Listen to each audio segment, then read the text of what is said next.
Hey, what is going on, guys? My name is M1K3 and this is more or less going to be a little bonus video here on the channel where I answer some questions you guys have asked me.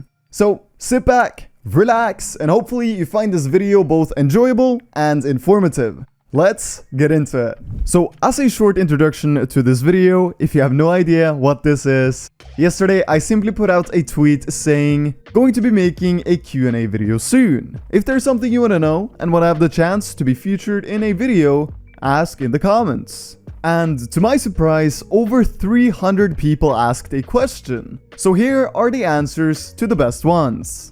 Starting off the questions, we have Retro simply asking, what's the biggest thing I have to realize to become a full-on pro? First and foremost, I want to say thank you for the great question, and I bet you're not the only one wondering what the answer to this question is, Retro. For starters, I want to mention that, as you know, there are hundreds of Fortnite pros out there, and I want you to take a second to ask yourself, why are they professionals and not me? If your answer has anything to do with how much you're allowed to play, ping, FPS, unluckiness, or anything in that category, then your mentality and work ethic is the problem. If you think getting good at Fortnite is genetics or talent, then again, your work ethic is impressively bad. But more specifically, Retro, my simple, easy to understand answer to your question is, you have to do the super boring stuff that nobody else does. Things like VOD reviewing, writing down all your mistakes, looking at other professionals and implementing their strategies into your own gameplay, never making excuses, always being critical of your own gameplay to the point where you always see something you're doing wrong, and lastly, don't say no when people try to help you. If so many others have made it to a professional level, then why can't you? Moving on, we have a question by a man named Kezi. He asks how to improve shotgun aim. Also, does G Fuel actually help you during Fortnite? Thanks. Shotgun aim is an interesting topic to talk about, as a lot of people feel like they struggle with consistently hitting their shots. And improving your shotgun aim can sometimes be very difficult. But luckily for us, there are a few quick fixes. The first and unarguably most major quick fix is learning to not tense your arm when aiming with a shotgun. And I've probably mentioned this in about 3 other videos, but in my first 2.5 years of playing Fortnite, I held my mouse incredibly tightly with a tense grip. And this was a major cause for inconsistencies in my aim. The reason being that I didn't have a smooth mouse movement, but rather snappy and shaky mouse movements. Meaning I missed a lot of shots. You should also, without a doubt, every single day play aim duels for about 20 rounds to actually improve your aim in the long term. With practice comes results, and if you think otherwise, you're wrong. Lastly, take every single shot with your shotgun as an individual shot, and fully focus on actually hitting hard damage and being accurate. And you can take your time. I know a lot of mid-tier players, when they're in a box, they simply shoot their tac because they want to shoot the first shot. But they don't actually know if they're going to hit their shot. They more or less blindly shoot, and this is a bad way to use the shotgun. Moving on to the G Fuel question, G Fuel is definitely not a viable way to get better, or rather play better during Fortnite. However, there is no denying that if you're feeling a little unfocused, tired or demotivated after playing 2.5 hours of a tournament, drinking a cup of G Fuel might help you out for the remaining 30 minutes.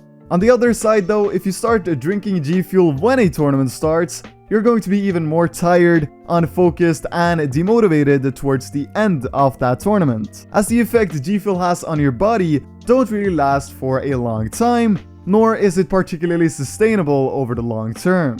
Simply put it, if you're playing FNCS and feel terrible going into your last game, and you need to pop off, drinking some G Fuel has a decently sized potential to help you out. But other than that, I would definitely never recommend it. Coming in next, we have Awoken asking how big of a disadvantage is 60 ping?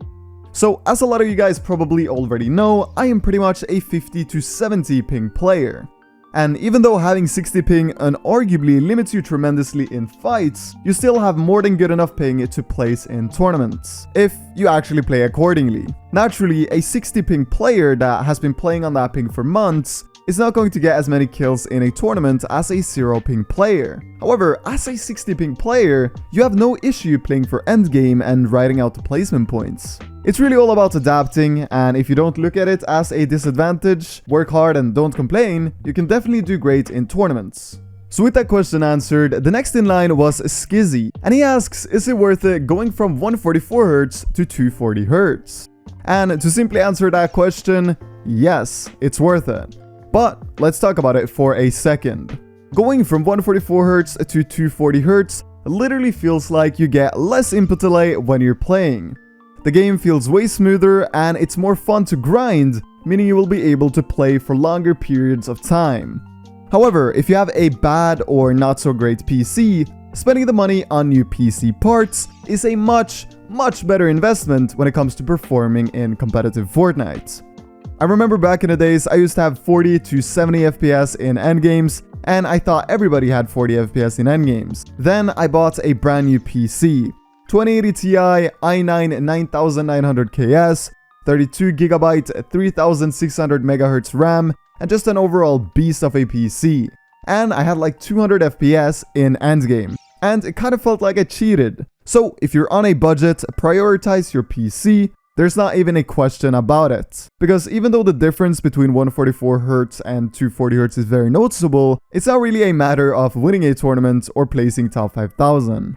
The last question for today's video is going to be from none other than Static. And he asks, what keeps you motivated to grind? The people around me, for sure. I've always been super lucky with the friends I've made. They're all incredibly talented and hardworking. This also includes my real life friends and family. But lately, my friend group has given me an unmatched amount of motivation. Everybody in there has this 1 in a million strive for greatness that I really respect and want to be a part of. In addition to all of this, you guys in our community have made my life a dream come true.